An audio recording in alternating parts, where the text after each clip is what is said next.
जय श्री राम। सम्मान का कारण बहुत अच्छी कहानी है, सुनिएगा। प्राचीन काल में काशी राज्य पर राजा ब्रह्मदत्त का शासन था। वह न्यायप्रिय, विद्वान और धर्मपरायण राजा माने जाते थे। उनकी सभा में अनेक विद्वान उपस्थित रहते थे, परंतु उनमें से सबसे अधिक सम्मानित थे उनके राज पुरोहित देवदत्त। देवदत्त अत्यंत ज्ञानी, विनम्र और सदाचारी व्यक्ति थे। राजा ब्रह्मदत्त उनका बहुत आदर करते थे और किसी भी महत्वपूर्ण निर्णय से पहले उनकी सलाह अवश्य लेते थे। एक दिन देवदत्त के मन में एक विचार उत्पन्न हुआ। उन्होंने सोचा, राजा मेरा इतना सम्मान करते हैं, परंतु क्या यह सम्मान मेरे ज्ञान के कारण है या मेरे सदाचार के कारण? यदि इसका कारण जान लिया जाए तो जीवन की एक महत्वपूर्ण शिक्षा मिल सकती है।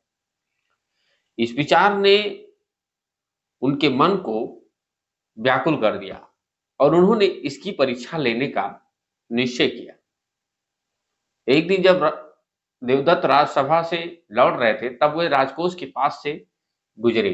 वहां स्वर्ण मुद्राएं सुरक्षित रखी हुई थी। उन्होंने इधर उधर देखा और चुपचाप एक स्वर्ण मुद्रा उठाकर अपने पास रख ली। यह दृश्य वहां उपस्थित कोषाध्यक्ष ने देख लिया। वह अत्यंत आश्चर्यचकित हुआ। उसने मन ही मन सोचा, देवदत्त जैसे महान और विद्वान व्यक्ति ने यदि एक मुद्रा उठाई है तो अवश्य इसके पीछे कोई कारण होगा। शायद वह बाद में इसका उद्देश्य बता देंगे। इसलिए उसने उस समय कुछ नहीं कहा।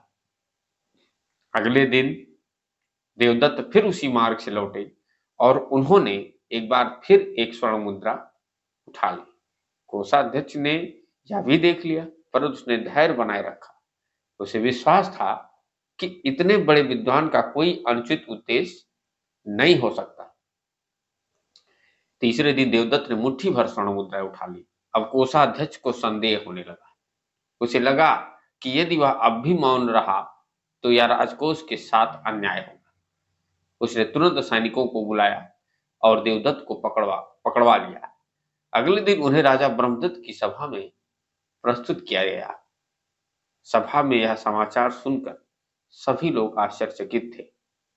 सभी के मन में यही प्रश्न था कि इतने बड़े विद्वान और धर्मात्मा व्यक्ति से ऐसा कार्य कैसे हो सकता है। राजा ब्रह्मदत्त ने गंभीर स्वर में कहा, देवदत्त, आपने बहुत बड़ा अपराध किया है।